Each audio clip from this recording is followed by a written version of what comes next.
Assalamualaikum warahmatullahi wabarakatuh. Pada hari ini kita akan buat sesi kaunseling dengan klien saya. Okey. Klien saya boleh perkenalkan diri tak? Okey. Nama saya Muhammad Farid bin Zakaria. Oh. Berumur 23 tahun. Okey. Kemudian saya masih belajar dan menuntut di University of Hogwarts. Oh, good. Yes. Okey. Okey, itu je. Okey. Oh, good. Okey. Saya perkenalkan diri ya. Okey. Nama saya Muhammad Irfan Hakim. Encik boleh panggil Irfan boleh, panggil Hakim pun boleh. Umur saya lebih kurang 22. Okey, 22 tahun. Okey, boleh tak Encik share sikit problem Encik dekat saya? Okey, boleh.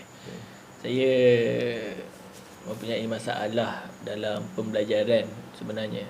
Kerana sekarang pembelajaran yang dilakukan cara atas talian ataupun online. Online. Okey. Okey, jadi sekiranya pembelajaran yang dijalankan itu jadi sedikit sukar dan kerana tidak sama seperti kelas face to face yang biasa dilakukan sebelum ini. Oh, okey. Okey. Kemudian saya mempunyai masalah pembelajaran kerana saya tidak dapat bertanya secara langsung kepada pensyarah saya.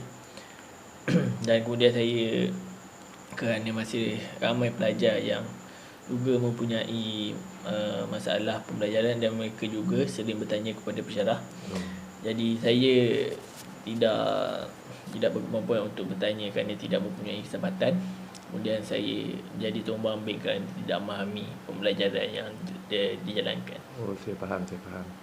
Okey, Encik ada masalah apa-apa lagi tak selain pada masalah pembelajaran tadi tu? Saya juga mempunyai masalah dalam hubungan. Oh, hubungan. Kerana sebelum ini saya pernah bertunang dengan buah hati saya sebelum ini. Beberapa bulan lepas.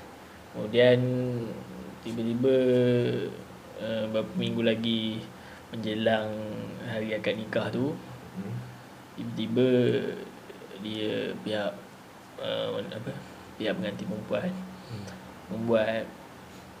ingin meminta untuk memutuskan tidak mau menikah.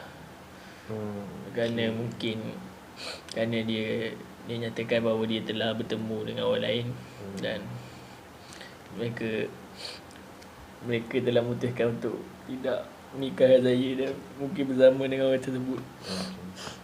Sabar Encik. Benda tak apa. Benda kita boleh settle benda ni. Okey. Terima kasih. Ada masalah apa-apa lagi tak selain pada dua tadi tu? Saya rasa hanya dua tu yang jadi belenggu pada saya sekarang ni. Sabar Encik. Okey. Jadi Encik ada dua masalah. Yang pertama, Encik ada masalah dengan pembelajaran, di mana Encik ni ada masalah dalam kelas online kan. Encik tak boleh fokus dalam kelas. Encik tak boleh bila Encik tak faham soalan dan tak faham apa yang pensyarah tu ajar, Encik tak boleh nak tanya sebab nak kena bersaing dengan kawan-kawan yang bertanya soalan dalam kelas tu. Jadi benda tu membuatkan Encik jadi tertekan, betul tak? Okey. Masalah yang kedua Encik tadi yang Encik cerita tadi, Encik ada masalah dengan hubungan. Kerana hubungan antara Encik dan seorang perempuan yang telah bertunang. Encik bertunang lagi beberapa minggu nak menjalankan akad nikah. Pengantin perempuan minta untuk batalkan benda tu sebab pihak perempuan jumpa pihak lain, lelaki lain.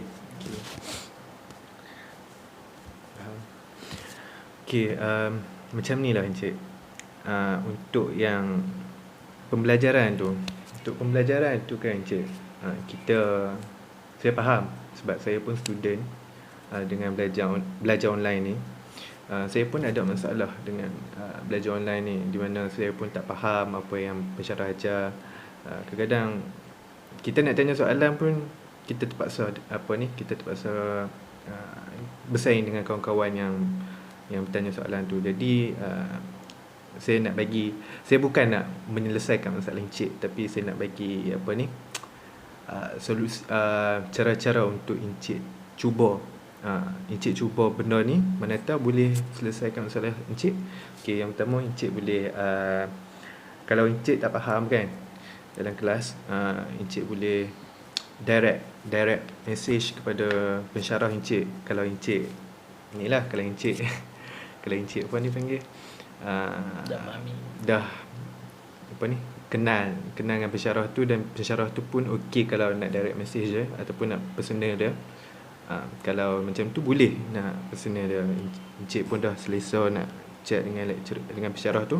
Okey, ataupun kalau Encik tak selesa dengan personal dengan pensyarah tu, Encik boleh tanya kawan-kawan. Ya, kawan-kawan yang Encik rapat, yang satu kelas dengan tu lah. Macam saya pun, saya tak suka apa chat dengan pensyarah saya untuk tanya soalan, sebab kalau saya chat nanti saya kena saya kena nanti apa ni, jadi macam benda tu tak selesai. Jadi saya suka tanya kawan-kawan, sebab kawan-kawan ni kadang-kadang kawan-kawan ni dia faham, dan cara kawan-kawan ajar kita ni kita lebih faham berbanding pensyarah kita ajar. Kadang pensyarah kita ajar A ke Z tu berliku-liku kan, tapi kawan kita ajar senang lah, straight lah, A ke Z, straight to the point. Dia tak ada berliku-liku nak explain apa semua tu. Jadi kita lebih mudah faham, sebab kita ni student, kita ni pelajar. Jadi kita perlukan benda yang simple untuk kita faham. Kita tak mahu benda yang complicated. Selain tu, Encik juga kena ambil peluang lah. Kita boleh ambil peluang dalam kelas untuk kita lebih fokus dalam kelas. Walaupun kita tak sempat untuk tanya soalan kan, kita kena fokus dulu dalam kelas untuk kita fokus dalam kelas. Kita dengar apa yang pensyarah tu ajar kita. Tak faham tak apa, kita fokus dia. Tak faham, belakang cerita, kita boleh tanya kawan-kawan untuk benda-benda macam tu. Okay, untuk masalah Encik yang tadi, yang kedua tu, yang masalah perhubungan tu,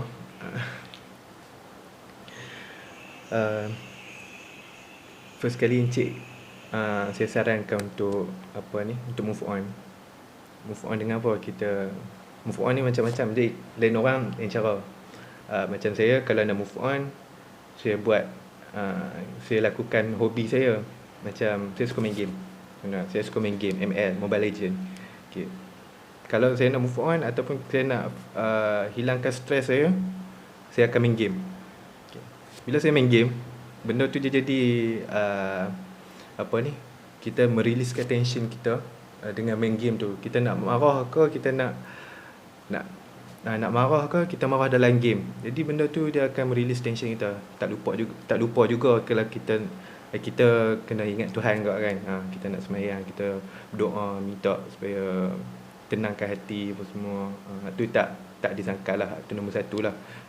Yang ni saya share yang selain daripada ketuhanan, yang rohani. Okay.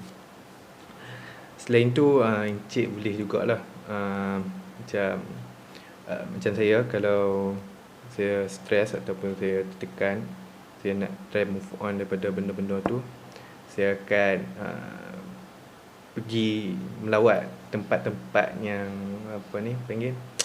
dia ada pemandangan yang aman, yang damai. Contohnya macam kat Tanjung Malim. Tanjung Malim ni, kita kena bangga, kita kena bersyukur, sebab Tanjung Malim ni dikelilingi oleh banjaran Titung Wangsa Hotel. Kita keluar pada rumah je nampak banjaran kat belakang rumah. Okey. Yang tu pun salah satu yang kita boleh hilangkan stres kita. Kita pergi jalan-jalan di Tasik, kita main riadah ke. Riadah pun boleh juga. Riadah kita boleh buat hobi kita. Kita melawat tempat yang tenteram, yang aman, macam tu je. Saya nak cakap, saya bagi tahu ni pun ni berdasarkan pengalaman lah, bukan saya nak selesaikan masalah Encik. Macam tu je. Okay, terima kasih Encik kerana sudi mendengar luahan hati saya, mendengar masalah yang saya hadapi sekarang ni. Terima kasih. Okey, sama-sama. Semoga maju jaya.